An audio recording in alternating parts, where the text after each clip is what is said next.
어제까지 코스피가 2거래일 연속 올랐습니다.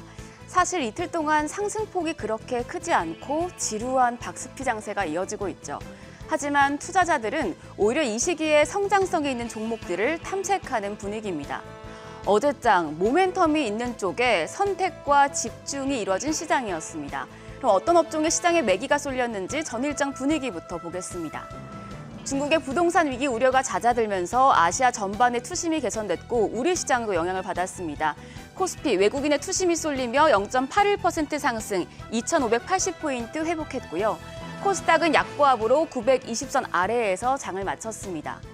외국인 투자자가 지난 7월 이후에 오랜만에 이틀 연속 규모 있는 순매수를 보여주고 있습니다. 유가증권 시장 수급 상황을 보시면 외국인이 이날 4,129억 원 순매수하면서 지수 상승을 이끌었고요. 개인과 기관은 동반 매도 우위 나타냈습니다. 코스닥 시장에서는 개인이 매수 우위를 보였습니다. 452억 원 순매수, 반면 외국인이 32억 원, 기관이 355억 원 매도 우위 나타냈습니다. 환율은 소폭 올랐습니다. 서울 외환시장에서 달러 대비 원화 환율은 1원 상승한 1,319원 80전에 마감됐습니다. 시가총액 상위 종목 마감 상황입니다. 유가증권 시장에서 삼성전자, HBM 공급 기대감에 2거래일 연속 상승세를 이어갔습니다. 어제 0.28% 강세로 종가 7만 1,000원이었고요. 전일 하락했던 LG에너지솔루션이 1.53%, 그리고 삼성 SDI가 2.35%, LG화학이 2.81%, 2차전지 관련주들 전날의 하락분을 만회하는 모습이었습니다. SK하이닉스는 0.67% 하락을 했고요. 포스코홀딩스가 10월부터 리튬 생산이 본격화된다는 소식에 이날 5.36% 강세였습니다. 마감가 59만 원이었습니다.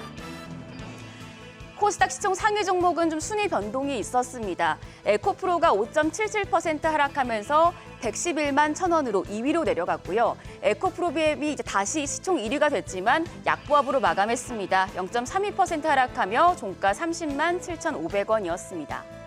포스코 DX, 포스코그룹의 리튬 생산 본격화 소식에 또 코스피 이전 상장 이슈 기대감까지 맞물리면서 하루 만에 다시 상승하는 모습이었는데요. 어제 12.36% 급등을 하면서 종가 58,200원이었고요. 반면에 급등세를 이어가던 레인보우 로보틱스, 장중에 52주 신고가를 경신했다가 차익 실현 물량이 나오면서 결국에는 0.28% 약보합으로 마감했습니다. 시장에 새 돈이 들어오지 않다 보니 한쪽이 올라가면 다른 한쪽이 내려가는 장세가 반복되고 있습니다.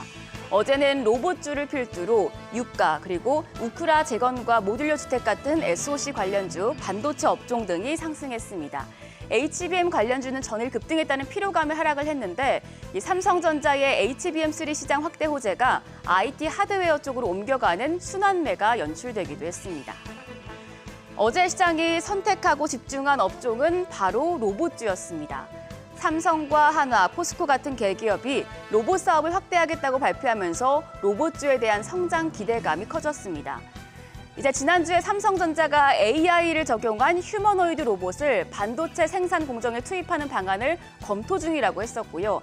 그리고 하나그룹도 협동 로봇 시장 진출 의사를 밝혀서 이미 로봇주에 대한 관심이 높아진 상황이었는데요.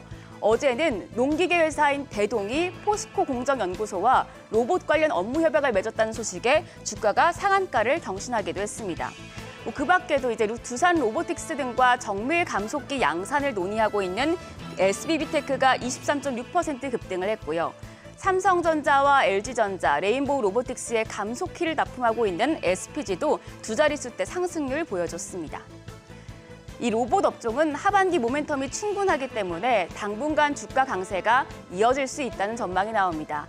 이번 달에 IPO 기업 공개 최대어로 꼽히는 두산 로보틱스가 상장을 하고요. 다음 달에는 한화 로보틱스가 출범을 합니다. 10월 중에 국내 최대 로봇 행사 산업인 로보월드 전시회가 예정이 돼 있고요. 그리고 삼성전자의 로봇 개발 현안 등이 공개되는 삼성 시스템 LSI 테크데이도 예정이 돼 있습니다.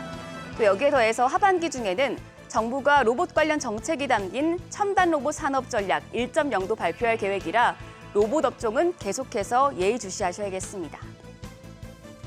그리고 시장이 또 하나 선택과 집중을 하고 있는 업종 바로 반도체입니다.